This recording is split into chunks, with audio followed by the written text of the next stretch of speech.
Did you see? Adebayo had 83. But the biggest game Took place in the city of trees. worst two teams in the league. Compete for the lottery. Fatone and 50 Cent. Sat courtside with Vivek. Because when the young guys play well together, 20-point comeback won't surrender. Doug sat the vets till the end because he put trust in Devin. Now the beam's brighter than ever. Carlisle knew how to take better. We no longer have the worst record. Can this young core lead us forever? Ever, a. Career high for Carter. Fire, a. Double, Max had another, a. Imagine if we get AJ, AJ. Welcome back to the Kang Gang Pod. The Sacramento Kings are on a 2-game win streak. 2-game home winning streak. This is our 11th home win out of our 16 wins in general. This is wild, but we have a lot to talk to because obviously that game was crazy. Obviously, the Kings versus Pacers, we were down 20 at half, and we climbed back thanks to the man, the myth, the Friar, the Carter. DC Devin Carter showed up big time. Why does this guy not get minutes? I have no idea, especially in a season like this. This guy should be getting tons of minutes, but he was waiting patiently. His number got called and he went off. He played through like a little bit of a foot injury, it looked like, but he didn't care. He wanted to just carry the team in that fourth quarter and lead us to a comeback victory. But with that being said, this was bigger than the Kings versus Pelicans Super Bowl. This was the official game of the last seed. What my dad calls it, the fight for the ping pong balls. What RT calls it, the fight for the lottery. Number one pick is at stake. People in the arena are happy. Some people at home are sad that we won this game. How do you feel? Let us know. We will tell you how we feel right now. RT, how do you feel about the win? Oh boy. Oh God. Do you want my honest opinion, or do you want me to just kind of have like a middle ground opinion? Speak from the heart, and I'll be the middle ground. God, I'm just going to say it right now. I hated this win so much. I hated this one. You know how people say there's bad losses? We had a bunch of bad losses this year. This is a bad win. I understand, right? You know, and there was just a lot of group chats, and probably from people texting me, from group chats to friends, you know, just spewing a lot of negative nonsense, which I totally understand. Did it cloud your judgment, you think? It very much clouded my judgment. Because I didn't recognize you in the chat. I was like, RT, are you okay? This was, and I know we say on here all the time, I said it at the beginning of the season, we don't apologize for wins. But this is the one time that I could have been like, you know what? You could have just gotten away with a loss and you could have been cool. You probably would have been 1.5 games above the Pacers, would have owned the tiebreaker. There's just a lot of factors. But at the end of the day, the young guys played really well. Maxime had a double-double. Devin Carter had 22 points in the fourth quarter, and none of the vets contributed to a win. So in hindsight, you want to see the young guys play well, learn how to win games together. That's what it was. This was like the first time we got to see the young guys close a game like this together, yeah. Without any help from Russ or DeRozan. Like this was the first time we saw it, and they did it. They did it, and it was awesome to see. And I completely agree with you because obviously, like, but you could make the argument that like, so what was said in our chat. Johnny, who is not here, he should be here tomorrow, I think. But I think Johnny is like, you know how sometimes players are on a second night of a back-to-back and they're questionable. I think that's what Johnny's mark tag. Yeah, he doesn't do back-to-back, so he's lifted from out to day to day, so he might be here tomorrow. But anyways, he was saying that if this is the reason why we don't get the number one pick, see, okay, you could use that for anything. Last year when we made it to the play-in and lost to the Mavericks, if we won that game, people would have said, oh, we would have had the number one pick. It's just, you can give you an excuse for anything, but the way I truly believe... Sorry, I'm not to cut you off, but I don't think that was really necessarily the case because records don't really play a factor. But that's what everyone was saying last year. They were saying if we won that play-in game, we would have got the number one pick. That's what everyone was saying. And I'm like, no, I don't believe it. No. Because they're like, oh, because it went to Dallas. I'm like, I don't think it works that way. But even if we lost, even if we won that game, that pick still would have gone to Dallas. Exactly. So I don't know why. Everyone likes to make a reason why something does not go in our favor. It's very easy to do that. But what I truly believe, is that everything will happen the way it does. In the last 5 seasons, the worst team in the NBA did not get the number one pick. In the last 5 years. So if we happen to not have the worst record, the way because what RT showed on Tankathon was you get a 48 or 50? Yeah, it's for the worst record, right? Yeah, you get the fifth. It's a 47% chance. It's a very high percentage if you have the worst record in the league that you'll get that fifth pick. It's a coin flip. But if we're the second worst team or third, you still have that 14% chance at the number one. So that doesn't change, but your odds of getting I'll pull it up. But now you just won't be locked into the top 5. I mean, like 100%. The worst you can get is 6. Yeah, so it's like, and that's but like you never know how those balls are gonna. You never know. So I think like one game can't dictate the results of our future. I really don't believe that. And also, we have 16 more games. Who knows what's gonna happen?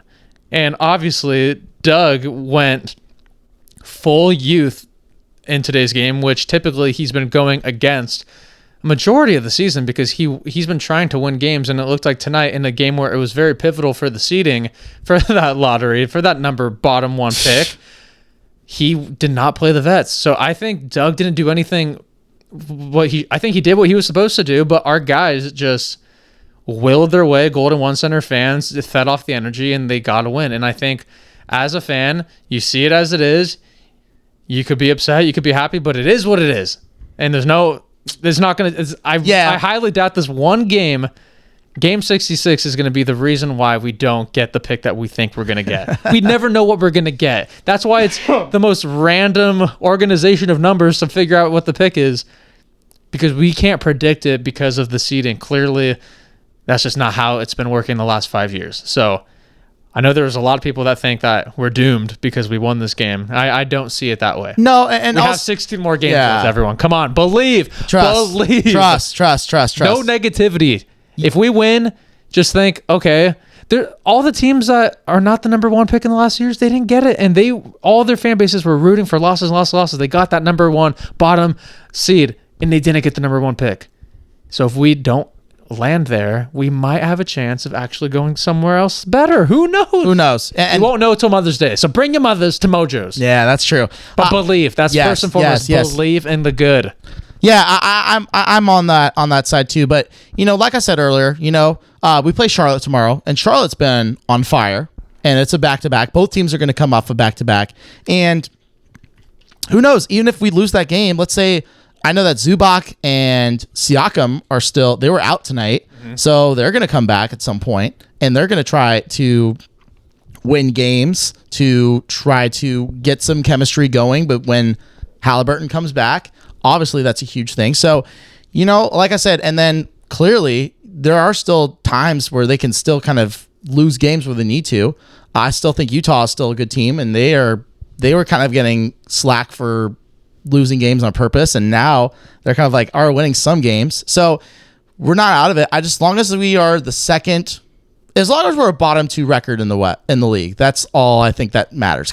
But if you are standing watching right now, the Pacers and the Wizards are right there with us. Mm-hmm. So it's a 3-man race. It's going to be a 3-man race right now. I know Utah and Brooklyn are going to try and make their way as far down as possible, but sometimes you get rewarded by the lottery gods for not being the bottom worst team. We've seen it time and time again. So that's why I think if we don't end in as the number 1 worst, I did it on Tankathon after the game because all this negativity I was seeing about us winning the game, I was like, I don't want to ever put negativity out there because I believe if you put that out there, it might happen. So I only put out great things to happen so that I just believe in the greater good for the city of Sacramento, and that's what I want. And that's what I want to believe, and that's what I choose to believe in, because I believe that this city deserves a number one pick because we haven't got it since 1987. If we're not the worst team in the league for the second or the third, it could still happen, and I believe it. I've seen the vision. I saw what's going to happen when we draw the envelopes and we're going to get that number one pick. I believe in it more than anything.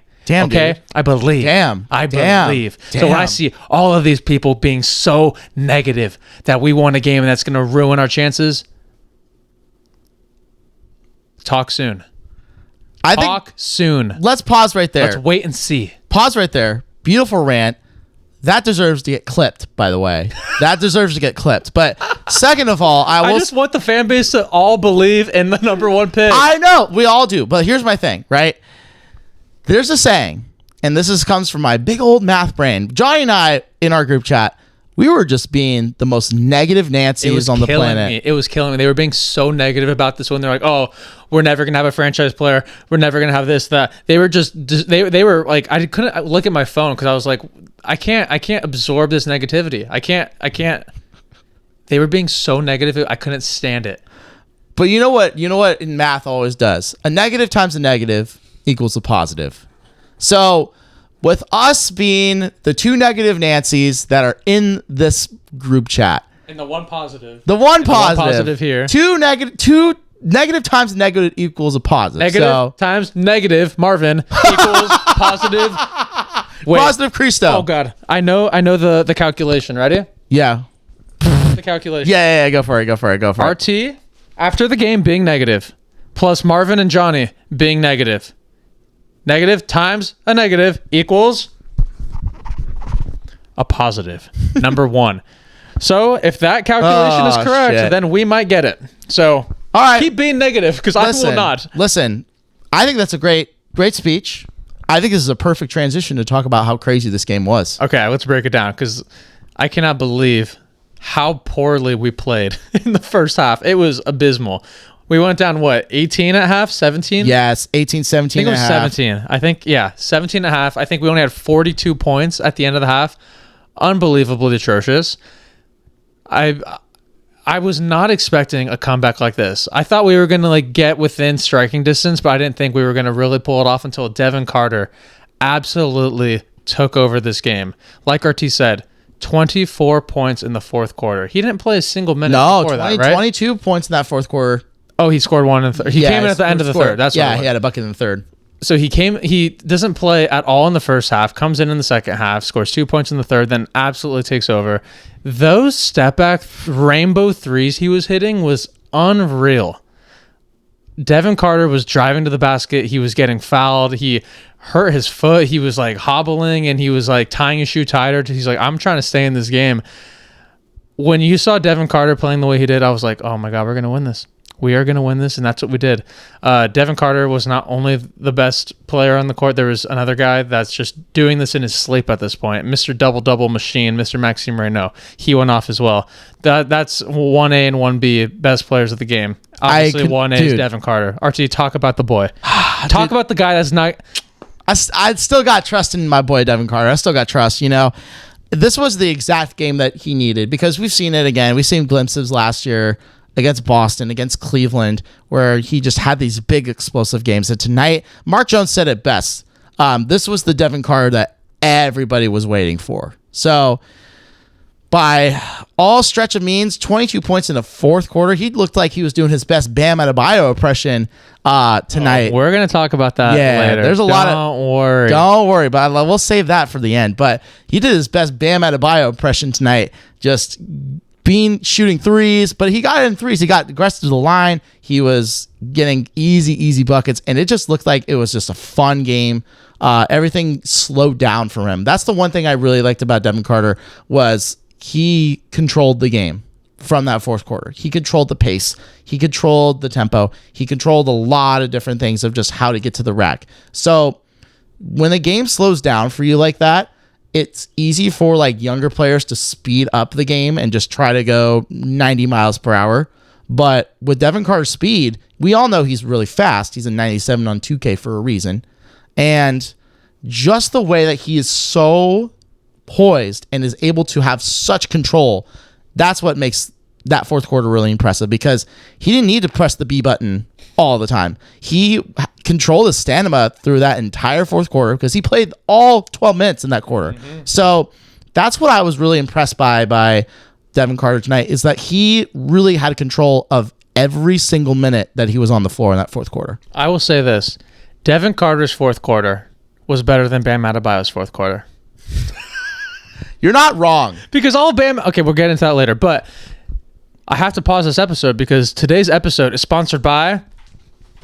RT, get close to the camera. The Kang Gang Pod hats have officially released. If you would like one of these incredible hats with the purple brim, the black brim, reach out to me on Instagram and we'll make that happen. But we are almost sold out of the hats already. I already have another shipment coming in probably at the tail end of the month. So those will be going on our website that is linked to the YouTube shop to get these hats. So make sure if you want to support us, get yourself a beautiful Kang Gang Pod, our first piece of merchandise. So thank you. Thank you in advance if you decide to support us, but we love them. I can't take my hat off. I love it so much. I don't wear hats, but once I saw this hat, I was like, I am obsessed. He became a hat person now. I'm a hat guy now. You're a hat guy. That's how it starts. That's how it starts because somehow when you are a hat guy, I'm a Yankees fan. And I'll say this, that the hat draws the attraction for you. It draws the attraction. And when I saw the beautiful NY on that hat, just a classic blue, that's when I fell in love with the Yankees. And that's when I fell in love with hats. But now we got this. Instead of the NY, we got the KGP with the logo. It's a patch. Shouts out to frickin' Carolyn Lidster. Yeah, shout out to Carolyn. She did an incredible job. Support your local businesses. Support your friends because she did better than I could have ever imagined. Super talented, by the way. I'm obsessed with these hats. So get yourself one. Hit us up on the Kang Gang Pod Instagram. Okay, back to the show. So... yeah, lots to unpack. Mr. Double-Double himself. Yeah, let's talk about Maxime Reynaud. Maxime freaking Reynaud, man. My God, he could do everything. He could do it all. But sorry, I need to go back to Devin because do it. I had a thought. Devin Carter, he looked like he was taking so many tips from his vets, aka Russell Westbrook. Did you see the way Russ and DeMar and even Levine, they were hyped for Devin? They were so happy for him. They were standing up on the bench going crazy during that comeback. They were cheering on Devin, and Devin looked like he took some pointers from Russ, when to attack, when to shoot, when to bring the ball back. Like you said, he was playing with pace. It looked like that fourth quarter slowed down for him a lot. There was one possession where he did look sped up, but he was rolling at that point. You got a heat check at some point, but yeah, Devin Carter. Oh, we were talking about like the... He had like a driving layup and kind of like threw it over, Yeah, like he passed it out of bounds and it went 2 rows. Yeah. So there was a couple things where he sped himself up, but for a majority, like it was his quarter. Like he controlled every aspect of the game, and he even had that steal and the missed dunk, and he bounced back from that and went off. Do you remember that missed dunk he had? Yeah. So that even happened, and then he took that with a grain of salt. He's like, I don't care. I'll stay locked in, and then dude. But that sequence right there where it was the Plowden steal and then the Carter steal, that's what energized the building again. That's where like, oh, wait, we're actually in striking distance. But yeah, Maxime Reynaud, he's by far first team all-rookie. What he's been doing in this post All-Star run to the finish line of the season has been incredible. I think Maxime Reynaud is by far top 5 rookies this season. Mark Jones thinks he's the biggest steal of the draft, and I think he is speaking truth. It's correct. It's the correct way of saying it. By far the biggest steal of the draft. He's like, and in the Pink Panther, when they're trying to steal that pink jewel, he's the pink jewel. And the Pink Panther's in France. Wow. But yeah, so Max was amazing. I'm just so glad Doug let the young guys roll, and I hope he has the confidence to just throw that lineup out to end the season.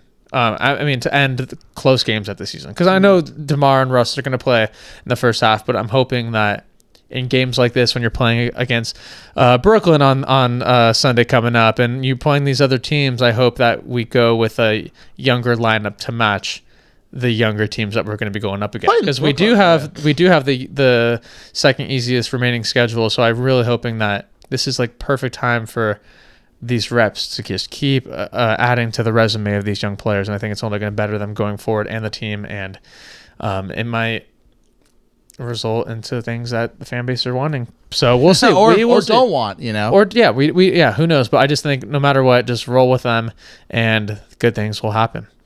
Yeah, I mean, it's so interesting because I do think kind of the last two games, the Kings have done a really good job of taking care of the ball, and a lot of it's come from our young guys. They don't turn the ball over that much, right? They just play with like an energy that's just so different than what we're accustomed to with the previous team. By previous I mean like with the vets, the teams, the guys that are injured right now. Yes, the vets. But yeah, RT, and it's so funny. Like a lot of people have been talking to me about the Kings. Are like, we actually like look a lot better now, and I'm like, what are you seeing that's different? Oh, the young guys are playing more. That like it's like it's a good thing that these young guys are connecting and clicking, because going into next season, if they're like the last one standing, essentially, like we kind of have something there. It's not nothing. A lot of people have been saying, oh, I mean, all the naysayers about the Kings, you know who I'm talking about. They'll be like, oh, the Kings have absolutely nothing to look forward to. They have no future players. They have no this and they have no that. Oh, I know exactly who that is too. Yeah, I'm not going to mention this. There's a lot of people that say that type of stuff, and I'm like, you wouldn't know unless you're watching. If you're seeing what we're seeing, you're seeing these young guys playing with each other. They look awesome. I know we played against a D team Pacers, but still, I mean, they're NBA guys. Yeah. And they're playing, and our guys are playing better. I don't know. I like what I'm seeing, and I just want to see that continue. Should we talk about the biggest event in NBA history? Well, I want to talk about one more thing. Because Russell Westbrook almost had a triple-double, and I want to kind of circle back to Reno and Russ, especially in that first quarter. Mm-hmm. I really, really, really loved how well they worked together. And you can really tell that Max is really benefiting from Russ being a facilitator and getting him into spots, because that's how he's going to get really good, is that he's just like, hey, if you're here and understand that, and I've talked about this on this podcast before, but the connection between Russ and Max worked out so phenomenally. I also think another thing too, convert Daquan Plowden into an actual two-way contract, please. Like, let's make that actually happen for next season. Like, give him an actual role going into next season. I really like what Daquan Plowden is doing. Defensively, it's just incredible. Neat Clifford, also defensive gem from him. Defensive masterclass. I believe he finished the game with almost 3 or more steals. I think it was either 3 or 4. Can't really tell, but I think it's, let's see here. Yeah, he had 2 steals, so they took one of them away, but it doesn't matter because I really liked how he was aggressive. Killian Hayes had 3 steals. Plowden had 2 steals. Yeah, I mean, when your guys are playing defense and your guards are doing like that, good things are going to happen. So I'll take that all day. Beautifully said. Are you taking the Russ Maxime 2-man game or the Malik Domas? I still think the Malik Domas 2-man game is still... It's lethal. Still lethal. It's still lethal. It's unreal. It still is. But I like, just going back off what you said, like, Russ is the perfect point guard to elevate Max's game. I don't think Max would be the player that he is if we didn't have Russell Westbrook on our team. Completely agree. Like, there's no way he would elevate this quickly, be potentially like the steal of the draft, being a first-team All-Rookie, being drafted number 42 overall in the second round. There's no way that would happen if it weren't for Russell Westbrook. And you see that connection. Max has learned so much from him, and he's learned like where to get his own. And I saw earlier where I think Devin was trying to get the ball to Max, but Max wasn't even like looking. Whereas Russ like knows where Max is going to be. He had this one pass where Russ drove to the basket, and then he like dumped it off with the left hand, and Max like curled around, caught it, got fouled, and won. And they were both like dapping each other up, and I was like, that is special. So. Yeah, I know Matt George doesn't want Russell Westbrook on the team moving forward, but hey, if it's gonna benefit Max in the long run, I think we keep the man. Yeah, you got to keep it. I'm sorry, Matt George. We got to keep him for at least one more year. I'm sorry. Like, if it's gonna make Max get better and better and better, I mean, long term, this will be a great play. What are we competing for next year? Nothing. Not competing Wait for until we anything. have like an actual like franchise player too. Exactly. So that's why I think Man. next year would be just. I wouldn't mind Russ as like a starting point guard next year with all the young guys. Like, I know it will feel weird because obviously once Levine and Sabonis come back, that is going to be very interesting to see. We don't know if they'll be there next year. Exactly. We don't know. We might don't see. know. We might see. So it's all depending on the offseason. But, you know, this is a big offseason. It's going to be a big, big one where a lot of decisions are going to be made.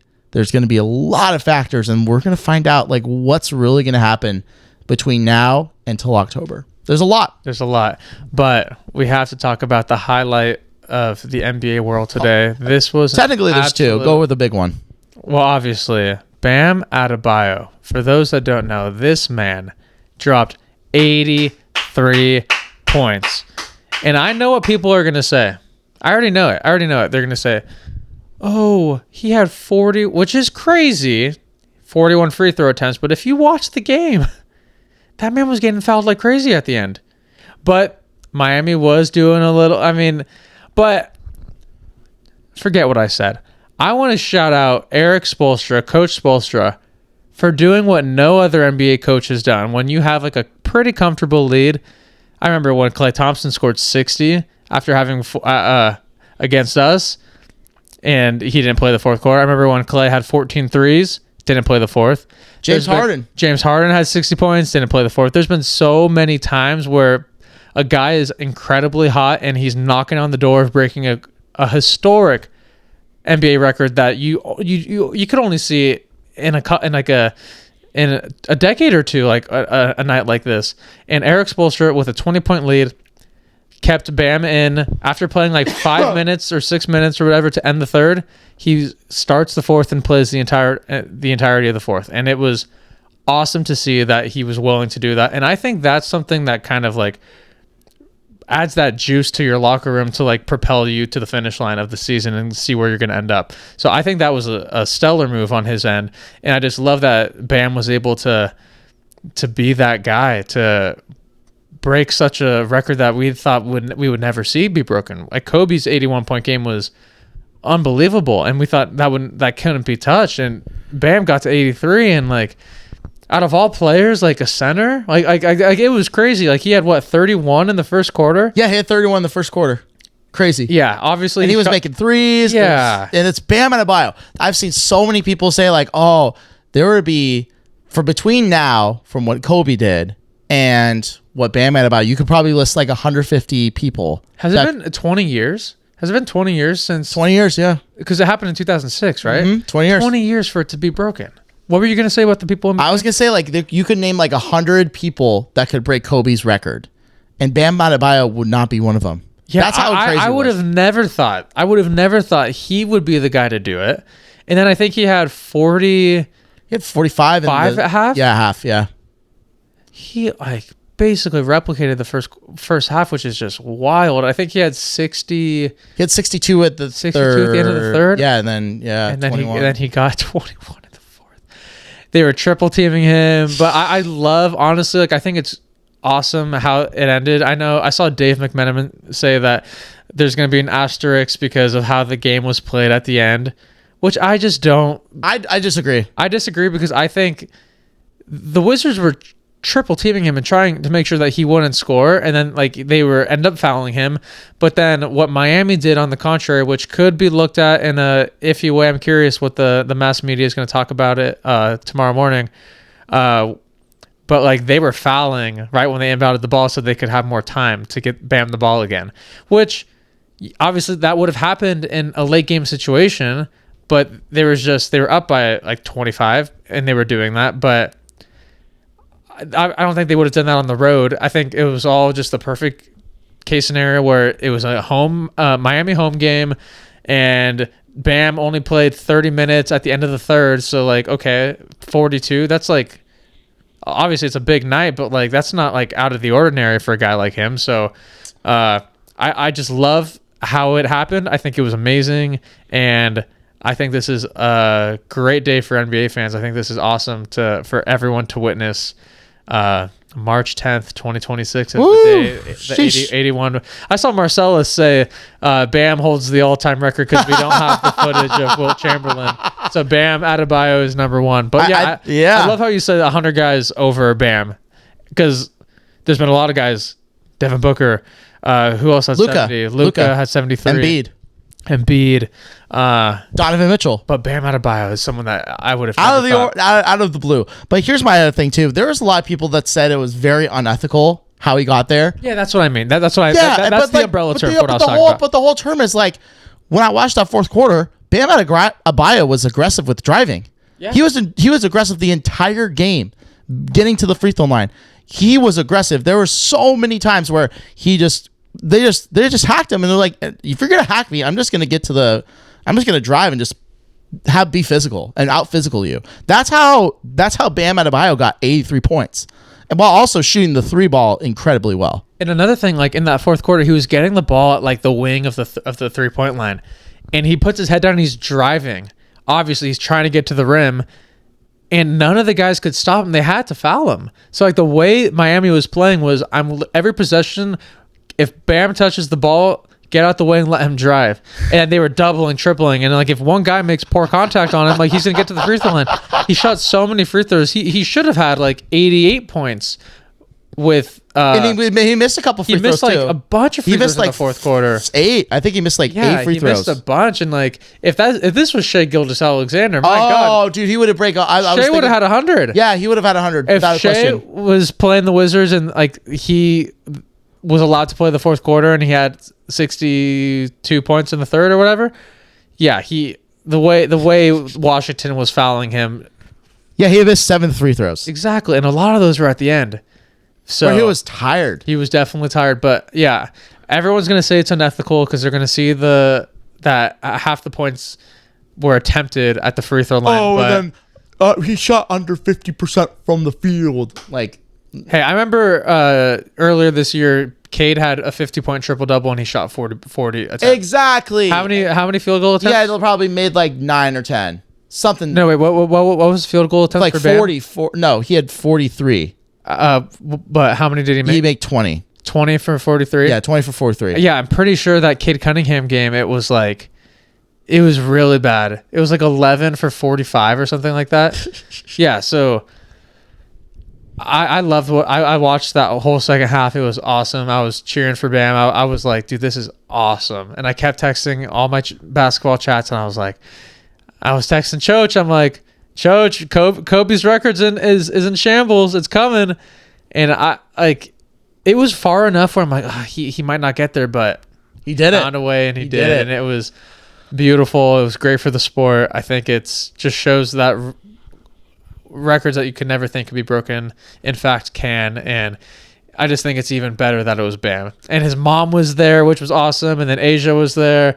I felt like emotional for him. I was like watching them hype him up after do the water bottles thing. Like it was like he said it himself, like his number one moment ever playing basketball happened tonight, and a lot of us got to watch it. And I honestly didn't tune into the Kings game until after that was over, because I was so locked in on that whole moment, because we never get to see something like that. It doesn't happen that often. So shouts out to Miami Heat Nation. Yeah, shout out to Heat Nation. But there is another event that happened today too, in the NBA, because before I saw the Bam had 45 at the half, I was watching the Celtics-Spurs game very closely, because I think I'm very high on the Celtics and the Spurs, especially now that Tatum came back. But the biggest story was Jaylen Brown getting ejected in the first half. Can you say what happened? Because I actually didn't watch the game. And I don't know what happened. So what happened was he disagreed with a call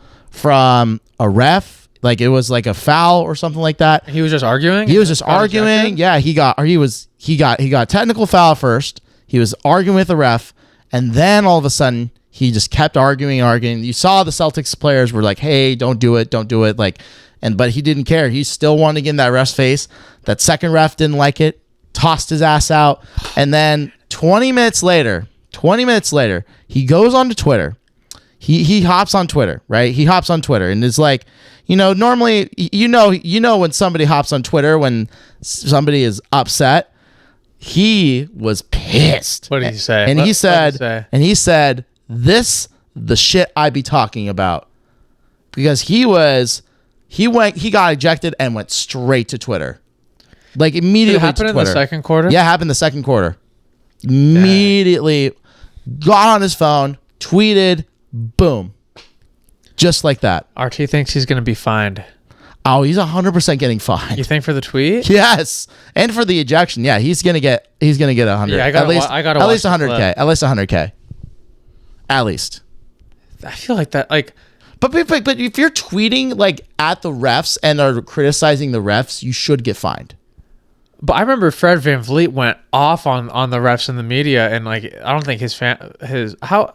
Do you remember how big his fine was? I barely remember. It might have been 100 too, but that like deserved it because he went all in on the refs. Oh yeah, like for like 5 minutes. But a tweet like that, like I feel like, or like I don't know. We'll see. I guess we'll see if the NBA find cracks out. down on stuff like Yeah, that. they don't mess I around. feel like Jaylen Brown's like he's got a clean record. I feel like if this was Draymond, then yeah, they would. They would suspend him for 2 games. But yeah. Yeah, so the NBA was very eventful tonight, but like we said in our song, shouts out Umbrella by Rihanna. Yeah. The game and the City of the Trees was more important. And That's we got right. the win. We play Charlotte tomorrow. Play Charlotte tomorrow. A very hot Charlotte team. LaMelo Ball is in Sacramento right now as we speak. Let's go. Con Knipple. Has he beaten Keegan Murray's record already? I think he's very Imagine it close. happens. It's gonna happen at the G1C. Imagine it happens at the G1C. How poetic would that be? Keegan Murray's 3-point rookie record was 206 made threes, I believe. I think that's the number. Oh, he broke it already. He broke it already. I feel Yeah, like they he didn't make broke it. it. They didn't make it. Nah, they didn't make it a big deal. Wow. Kind of ridiculous. Kings fans made it a big deal when Keegan did it, but I guess when Mr. Con Knipple does that, it's just day in the life of being a fan of Con and the Charlotte Hornets. The wrath of Con Knipple. Honestly, this game is personal for the Kings versus Charlotte Hornets, and I wouldn't be surprised if we do shock the world and win because of what that reporter said about the Sacramento Kings. Oh yeah, that too. Kobe White. Kobe White, that's his name. I almost said Colin Sexton. I know. But what he said to Kobe White about Sacramento, who knows? Maybe the boys might take it personal for talking bad about our city. We'll see. If that reporter makes his way into the Golden One Center, just know you better have security. Oh, Just kidding. See ya Tomorrow. Let's go. Shout out. Get some hats. Get your hats. We're logging out. See ya. Tip of the cap.